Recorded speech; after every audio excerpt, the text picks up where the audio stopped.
packages for group outings and parties. Lane reservations at chipperslanes.com. And by Platte River Power Authority, proudly building a non-carbon future that will sustain the communities of Estes Park, Loveland, Longmont, and Fairlands for decades to come. More at prpa.org/future. Perks with these headlines. A new Biden administration program will responsible citizens living in the U.S. illegally to gain visa status. As many as 500,000 people in the country have obtained their visa status here to qualify for the program that launches on Monday. Palestinian health officials say the first polio case in Gaza in 25 years has been detected. A 10-month-old child. So you need to look at the tree. Had 3 bases to it. And in London, priceless paintings by Monet, Cezanne, Van Gogh, and others are okay after a fire at the historic Summer Center. Today.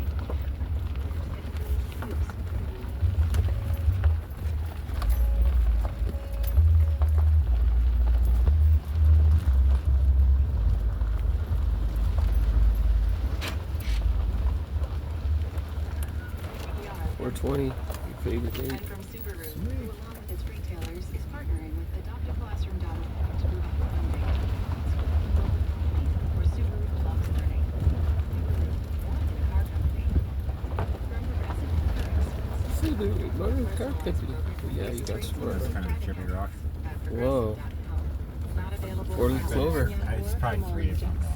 Yeah, it's 3 different Kind of colors. looked like all one rock, though, didn't it? Looks like a 4-leaf clover. Somebody did a good job of it. Sweet. This is All Things Considered from NPR News. I'm a major change to the way people buy and sell homes today. It's one of the biggest shakeups they've made in decades. Decisions are being felt in the industry. It all stems from a class action lawsuit brought last year against the National Association of Realtors. The suit alleged that this institution artificially inflated prices on both sides of the home sale to share commission with each other.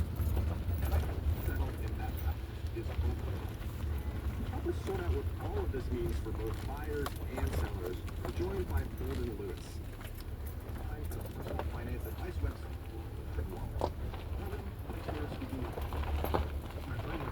So do you start what are the major changes for realtors that are doing? Let's look back at how things were for today. What would happen is I'm selling the house and I hire a real estate agent to help me sell that house. And it's called a listing agent. So the listing agent and I will decide how much to pay both the listing agent and the buyer. In other words, I'm setting the commission for the agent on the other side of the table.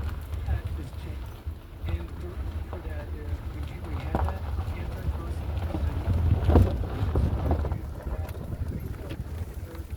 to inflate the commission for the buyer's agent, because that's how to get the buyer's agent's commission. Yeah, it's dangling a little carrot. Well, the jury agreed that was an antitrust violation, that it was inflating commission. So the NAR, and they said, okay, we will split the commissions. Now, the seller will decide to pay their agent, and the buyer will have to pay their agent. I imagine you've been talking with some realtors. How are they doing? Yeah, it's kind of screwed up that way, but that's the way it works. That's the way they're teaching me. Something that was imposed on them. There's kind of a feeling that the National Association of Realtors kind of didn't protect them as much as they wanted to. I think that one of the main developments is that buyers and agents are just going to have to act like Real right. Nice. Learn young. I should have said, hey, does she have a driver's license? She will by the time she's 12.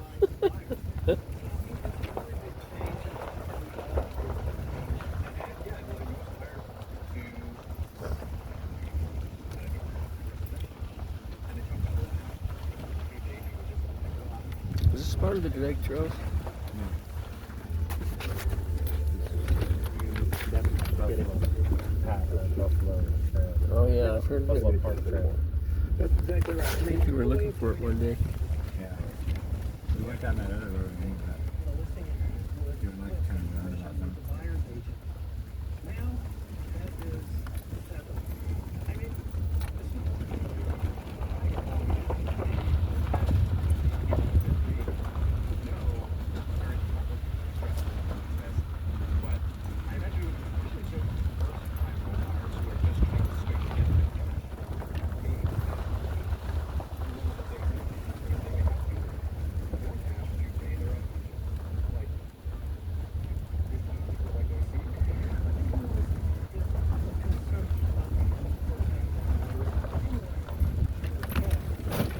That's the biggest boulder I've seen in a long time. you know, really, Over there, on the dike. there are two more opportunities, I guess you could say, for them to have. Or it's a to- tree. Of course, they're going to have to negotiate with the agent how much their Boulders. agent is going to be paid. And then most buyers, especially first timers, they're going to ask the home seller to pay their agent. They're going to ask the home seller Must be on to pay the 251. buyer's agent. I mean, like, let's say you're buying for $400,000. You promise to pay your agent 2.5%. That's $10,000. So you might say, I'm offering $400,000 and I want you to pay my agent. Seller might command. If you want me to pay your agent, you need to increase your offer by $10,000. Or the seller could just say, yeah, you know, I was counting on you making that request. I'll pay it. Yeah. Or, you know, they might go back and forth and split that cost. But, you know, ultimately what it means is there's just one more thing to Oh, negotiate about. You know, so this change is still fresh. Do you have a sense of how now things are going to shake out? Or does home sellers want to see a reduction in the fees they pay? Ultimately, I think don't worry about housing, bro. Realty people, they make plenty of money. $10,000, $15,000 a sale.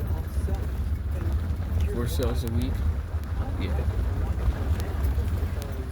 Commissions go down. You know, a $400,000 house is worth $400,000, while the commission is 6% or 4%. And it's consumers who are going to benefit from that. They're the ones who are going to basically collect that money. They're going to be still charging the same price for the house, but they just get to keep more of it because they're paying less in commission. Well, thank you for that consumer advice. Holden Lewis is with the personal finance advice website NerdWallet. Holden, thanks again for joining us. Hey, thank you. 25 years ago this month, one film and one filmmaker became synonymous with the big plot twist. I see dead people. Now, after all this time, if you still have not seen The Sixth Sense, we're not going to ruin it for you.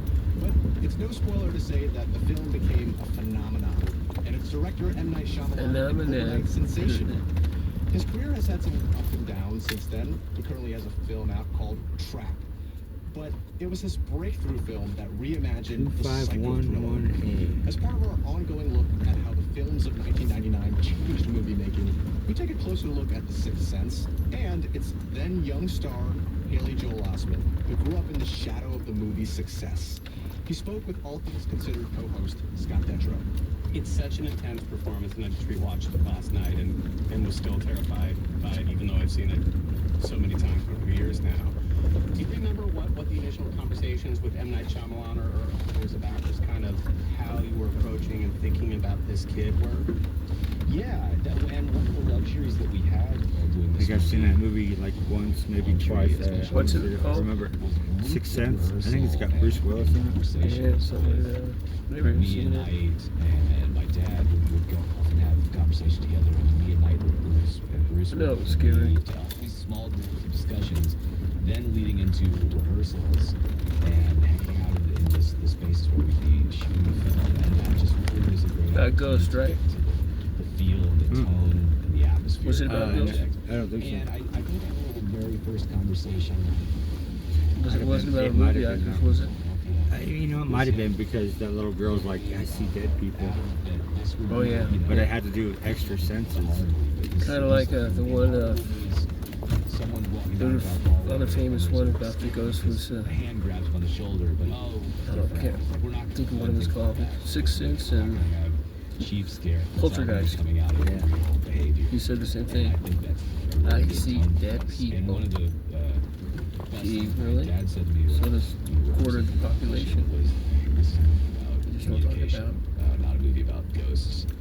And that's where I think real horror and emotion comes from, is the greater feeling of not being able to communicate with the people you love. Right. I like Poltergeist, but I didn't like Sixth Isn't an Sense. original Sixth Sense was observation, just a but little too I was creepy. thinking about it so much watching it last night before I talked to you that I feel like so much of the power of your performance comes from really subtle facial expressions and really subtle eye movement. The way that this kid feels a ghost's presence or gets frightened or becomes very vulnerable. Like these little movements go such a long way. Was that something that was actively part of those conversations about how to approach this? I think a lot of it just came naturally. I mean, it's all part of Knight's point of direction. The environment we were shooting in was this, I know it's gone now, but it was the old Philadelphia Convention Center, which had been abandoned except for film productions. And even a studio film like this seemed dwarfed by this, cavern space with these hallways that kind of look like when Bruce comes above ground in 12 Monkeys and everything's covered in spider webs. Yeah. So it was a great kind of haunted house environment shooting. And then there were these repeated scenes where we drape the set in tarps and then pump in cold air so that you could see our breath. This was not a time when people were using CGI for that effect. It was really a freezing temperature. We And froze so them motherfuckers something out. like that with great material and having spent a lot of time rehearsing it. Really, a lot of these decisions really came naturally. But a lot of these shots